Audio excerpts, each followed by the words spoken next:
बच्चों, आज मैं आपको कहानी सुनाऊंगी घमंडी डाली। ये नंदन मैगजीन में से है और इसे लिखा है डॉक्टर विनीता राहुरीकर जी ने। तो सुनिए। एक नन्ही चिड़िया बहुत दूर से उड़ती हुई आ रही थी। वह प्यास से बेहाल थी। उसके नन्हे पंखों में अब और अधिक उड़ने की ताकत नहीं बची थी।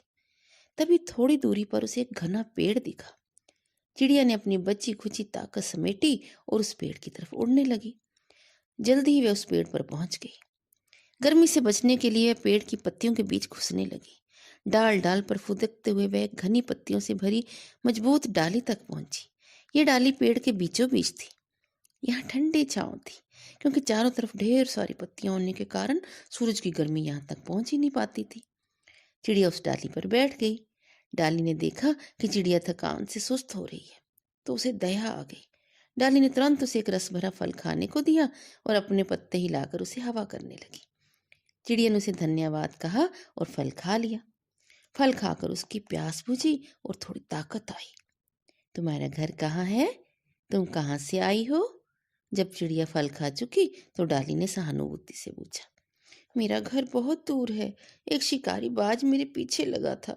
उससे बचते हुए मैं बहुत दूर उड़ आई। मुझे अब याद ही नहीं रहा मेरा घर कहाँ है। नन्ही चिड़िया रोते हुए बोली। प्यारी चिड़िया, रो मत। तुम मेरे पास आराम से रह सकती हो। यहाँ तुम्हें खाने के लिए ढेर सारे फल मिलेंगे। मेरे पत्तों के बीच तुम सुरक्षित होकर रह सकती हो।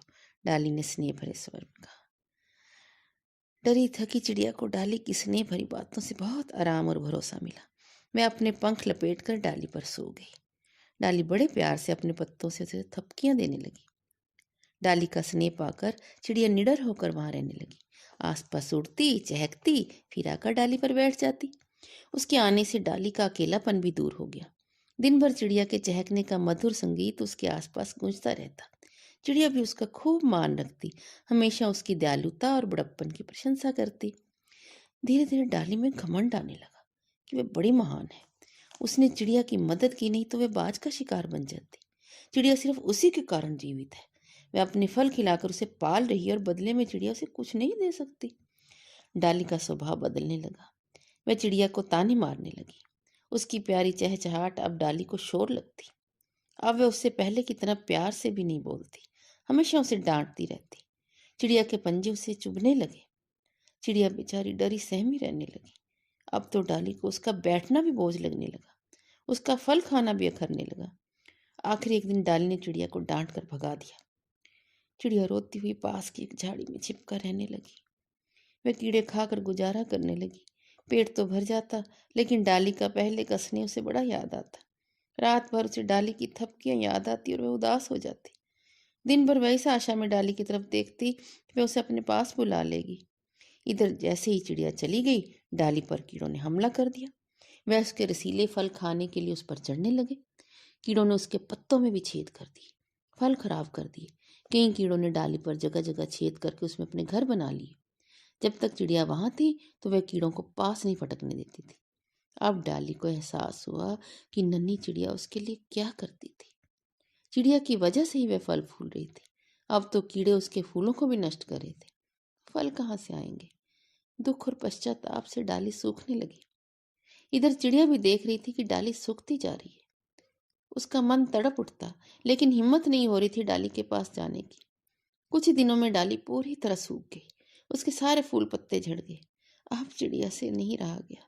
मैं डाली के पास गई और पूछा, प्यारी डाली, ये तुम्हें क्या हो गया? तुम सूख क्यों रही हो?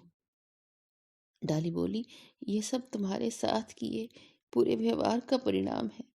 देखो कीड़ों ने मेरा क्या हाल कर दिया। ऐसा मत कहो, तुमने मेरी जान बचाई, मुझे आश्रय दिया। इन बदमाश कीड़ों को तो मैं अभी मजा चखाती हूँ। तुम चिंता मत करो।